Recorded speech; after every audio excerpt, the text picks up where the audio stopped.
கவலை அதிகமாக இருக்கிறது, கஷ்டம் அதிகமாக இருக்கிறது, டென்ஷன் அதிகமாக இருக்குது.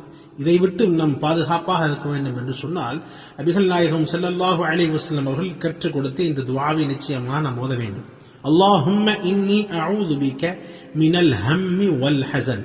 யா அல்லாஹ், எங்களை துக்கத்தை விட்டும் கவலையை விட்டும் பாதுகாப்பாயாக என்பதாக இந்த துஆவுடைய அர்த்தமாக இருக்கிறது.